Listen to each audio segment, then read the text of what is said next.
Hello, everybody, and welcome back to Odin's movie blog. I am the critic who is a cynic. Hope you're doing well, and today we finally have the box office estimates for Onward, and oh boy, it's looking really, really bad. Not only is it expected to make that $40 million domestic opening that people were talking and saying was blasé just the other day, we also now have some foreign numbers in, and this film is set, at least at this point, to be a pretty big box office bomb. So as you can see, this is the fourth update from Deadline. It says Disney's Onward saw an estimated $16.56 million on Saturday, growth of 36% over Friday, meaning that the US-Canada opening is set to be around $40.4 million.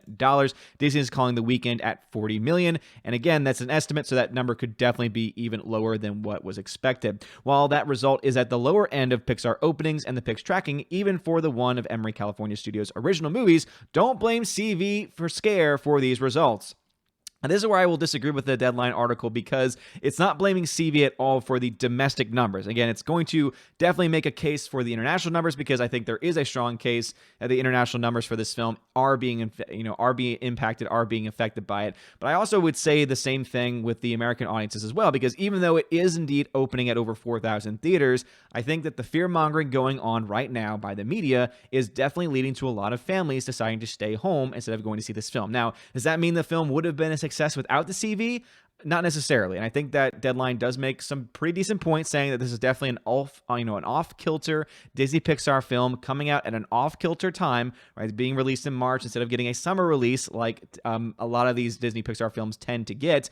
And I would say that they have a point up to an extent, because I think that at the end of the day, you have to look to the fact that we do live in a country right now where the media is trying to push people in a certain haptic, crazy direction, and I think that it's going to affect more people than they would say. The bigger, I would say, box office bomb, but the bigger reason why I think this is going to be a box office bomb is because of these foreign numbers. So Onward came in with only $28 million from 47 markets for a 62% footprint of the foreign market. That's far below the 40 to 55 million that they had expected. So a lot of box office experts said the film was going to make between 40 and 55 million. Well below that is what this film is expected to make, only 28 million, starting off therefore the film at $68 million worldwide. And this, of course, has a lot to do with the fact that it's not getting major releases in places like China, also even South Korea, also Japan as well. And all of those countries, again, those are the markets that Disney has been pushing for a lot. And so this is totally, I think, to blame on Disney, because they have decided to abandon the American marketplace. They would decided, oh, we don't need America's audiences anymore. We can get all of our money from the foreign marketplaces, and we can change, we can still push our woke agendas in our films, and then we'll make minor cuts and minor changes so that way we can still release them in these other markets, because we still want their money, because that's where all the money's at, right? Is an international marketplace. And then guess what happens? CV happens, and now their big gamble into trying to put all of their eggs in one basket is coming back to bite them in the tush, as I said on last night's episode. But let's go ahead and look at what this means for the actual box office numbers itself. So go ahead and look at this number real quick. So the film has made $68 million in its opening weekend. We'll have to wait for next weekend to get a better idea of an estimate for what the film is likely going to make by the end of its run. But just keep in mind, we don't know whether or not Disney is going to do a delayed release to this film, whether it's ever going to get released in Japan, whether it's ever going to get released in China, or any of the other places that currently have a lot of theaters closed. We really don't know that. So these numbers, I think, could definitely be impacted, and the projections that I'm going to make by the end of next weekend could easily be changed or altered because of the fact that we're getting this weird delayed release. And are we even getting a delay? We don't know, right? What we do know, or at least even this actually we don't know, the budget for the film is being very much hidden by Disney. You can't really find it anywhere at this point in time. Most of these films, most Disney Pixar films, tend to cost between $150 and $200 million. And so let's go ahead and let's say it's the worst case scenario. Let's say it costs roughly around $200 million to make the film Onward. That would make the total cost $300 million, because you have to take into account the marketing as well. So that's with marketing added onto it. Total cost is $300 million. Having it made only $68 million so far, that would mean right now it's negative $259 million in the red. Let's assume that this film has about a 50% drop in both markets by next weekend. That would mean the film would be, hovering around maybe the $110 million range, probably even less than that at this point.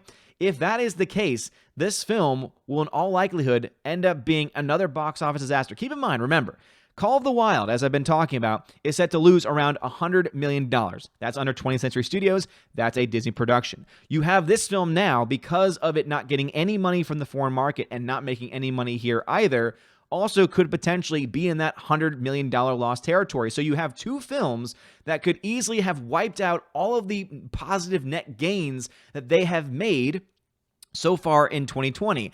And we're just getting started. CV has not even hit its peak yet as far as affecting the worldwide marketplace. Let's just be honest, right? It is continuing to spread. There is no sign that it's going to be letting up. You have big films, like, for example, you have the gigantic Marvel film called Black Widow, which might do well here, but again, we don't know where CV is going to be at that time when that film is released. Where is that, how are we as Americans going to be impacted? How is people in Canada, how are they going to be impacted by CV as well? Is it going to be enough to possibly even drive down those local numbers? Because that's all they can really rely on. They can't, for those movies at this point in time, rely on the foreign marketplace. And so you have a situation where even a film like Black Widow, which might do okay here, right now it's projected to make around $300 million just locally, domestic marketplace with Canada and US, but even if it does that well, we know that film is going to cost a crap ton of money, and it still needs to make lots of money overseas in order to make its money back. That's what Disney has been doing over the last several years, is that they've been putting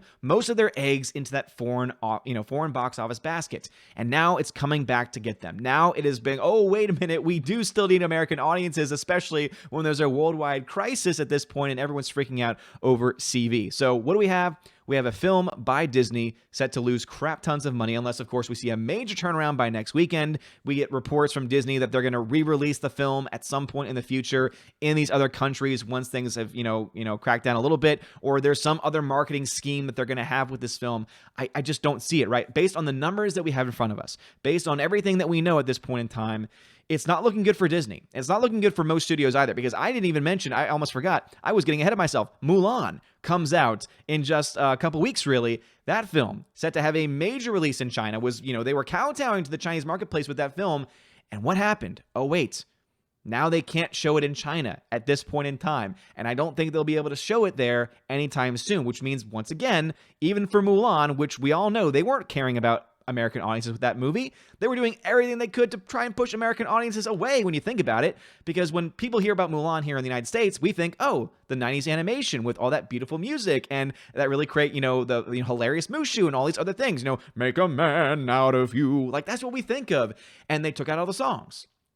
They took out Mushu. They took out the love interest. They took out everything that American audiences would be able to connect with on that type of level. Now, does that mean that no one's going to go see it? No, I think that there's still going to be people out there that are going to be willingly going to see that movie because, oh, it's a different version. I want to see that, right? There are people out there that think that way.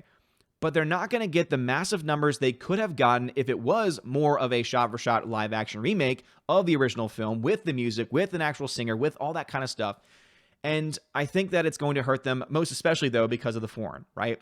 And we can argue whether or not films and studios have the ability to blame CV and whether CV is really to blame for box office woes and for other companies losing money.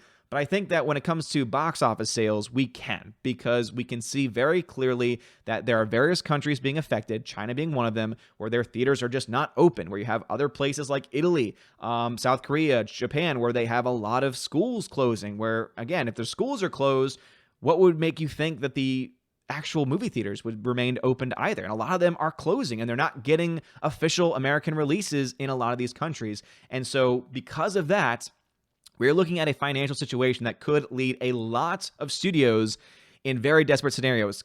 Add to that the fact that we are still talking about a possible writer's strike in addition to what's going on.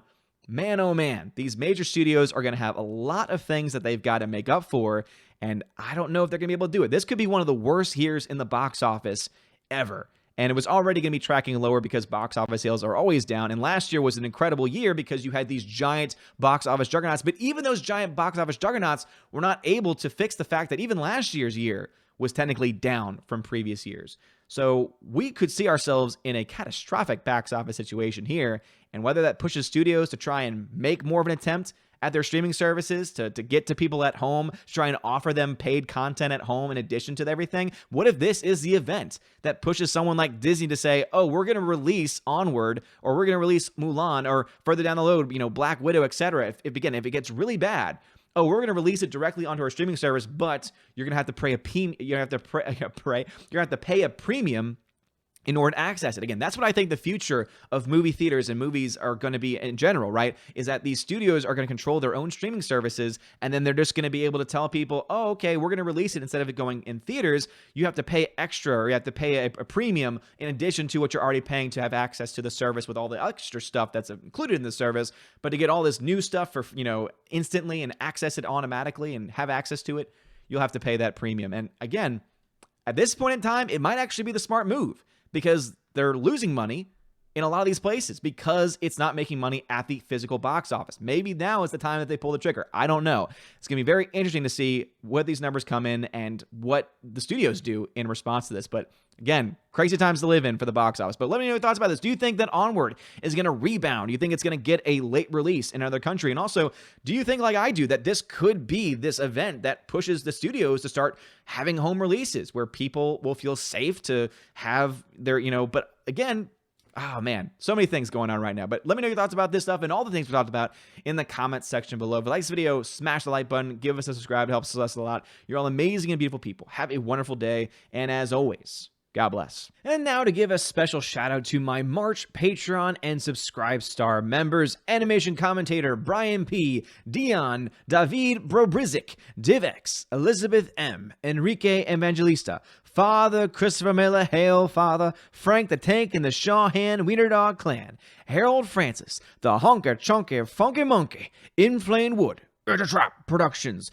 Jason Clark, Jeffrey Toon, JJ Jonathan Jerembeck, Kenneth Camiel, Lady T, Mad Mitch Dunaway, Mr. Peabody and his evil twin with the beautiful hair, Orange Hat Reviews, Outpost Dyer, Perpetual Punster, Riff Magos, Riff Racer Request, Rosetta Allen, Sir Lancelato, Steve Glasker, Teresa Martin, Theodore Bendon, The DJD Show, and Tina B for Patreon, and my Subscribe Star peeps: Robert Revo, Larry, Mr. Roy, Glinzer, G2 Cool 99, Dark Star 57, Alex McCarthy, US 888209 Fast, Dean Heiss, Harold Francis, J-Rod the Beer Guru, Nebadan G. Adams, and ZK Man, and Mike Jackson.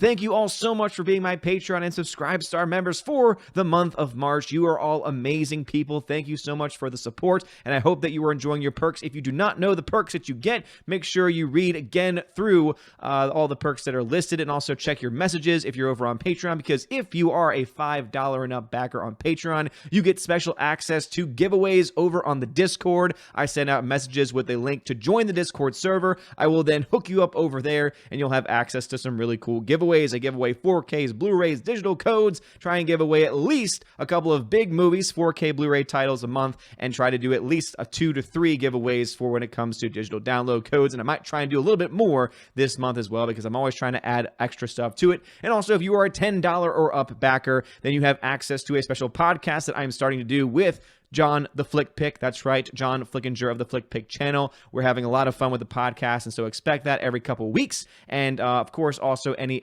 extra behind the scenes, extra footage, extra interviews, extra solo podcasts as well, you will also have access to. And my special $25 and up backers on Patreon Subscribe Star, you have access to all of those things that I've listed. You also get a t-shirt. That's right, I will send you a t-shirt for your first month. And of course, you can also be featured on the Chosen to Valhalla live stream once a month. You get to be featured on the Odin's Movie Blog channel. It's always usually on a Sunday around 12 p.m. Eastern time. You get to join some lovely peeps and have some really great discussion with all of the Chosen of Valhalla and me with the live audience. Anyway, you guys are all amazing and beautiful people. Thank you so much. Have a wonderful day. And as always, God bless.